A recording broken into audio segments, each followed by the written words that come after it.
These are the video notes for section 9.1, solving quadratics using square root property. We have three steps. The first step is to get the variable by itself, then take the square root of both sides, and then for the square root of a number, include both positive and negative results.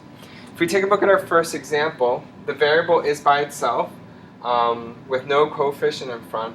We have an exponent here, so that's why we have to take the square root of both sides, because the square root of t squared is t. Now the last step, traditionally we would say that the square root of 81 is 9. The last step says for the square root of a number include both positive and negative results. So there's a negative version of this answer, and that is negative 9. And that is because negative 9 times negative 9 gives you a positive 81. We have two solutions here because the exponent indicates that there should be two solutions. So that's why we need both the positive and the negative.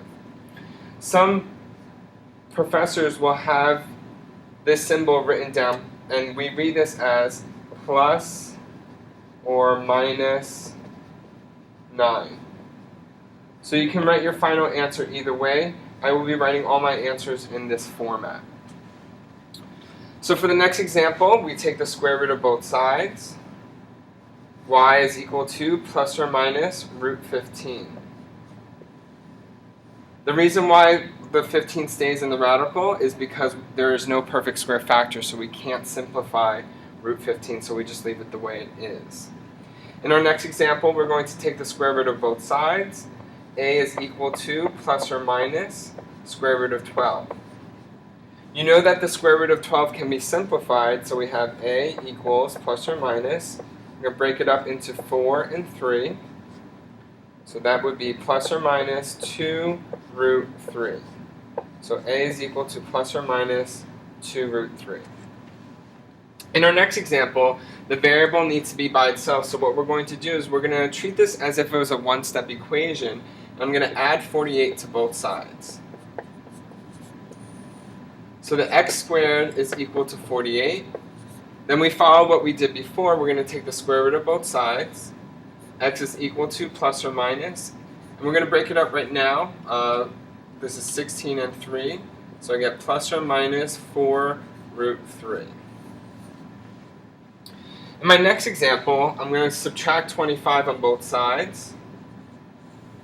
So I get x squared is equal to negative 25.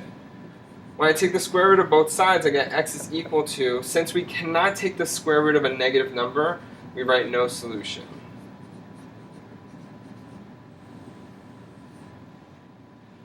In our next example, we're going to divide both sides by 7.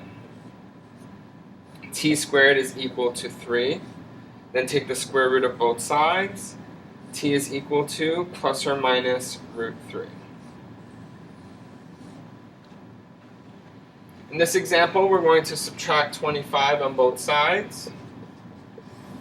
Get negative 4a squared is equal to negative 25. Then divide both sides by negative 4. I'm running out of room here, so I'm going to write it here. A squared is equal to 25 over 4. Take the square root of both sides. A is equal to plus or minus 5 over 2. If you recall, the square root of 25 is 5. The square root of 4 is 2. In this example, we're going to divide both sides by 25. X squared is equal to 49 over 25. Take the square root of both sides. X is equal to plus or minus 7 over 5. And then in our last example, we're going to take the square root of both sides.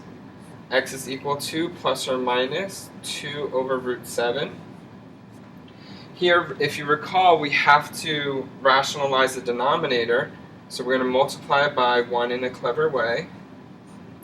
So this is plus or minus 2 root 7 over root 49, which is plus or minus 2 root 7 over 7.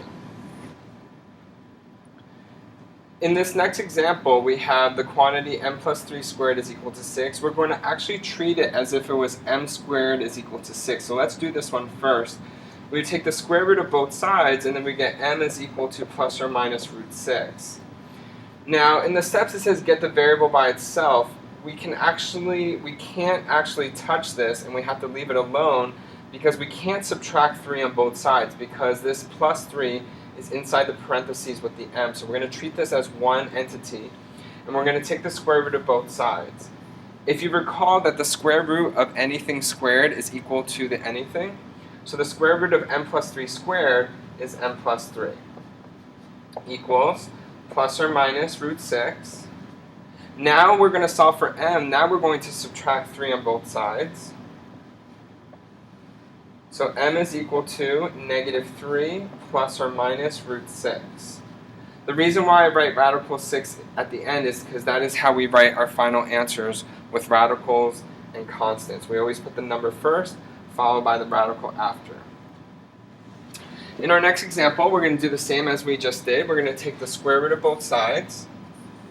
So x minus 5 is equal to plus or minus 10. Then we're going to add 5 to both sides. So x is equal to 5 plus or minus 10. Now in this example, we have to continue to simplify because these two are like terms. In the previous example, we had a 3 and a radical 6. 3 and radical 6 are unlike terms, so we left them alone.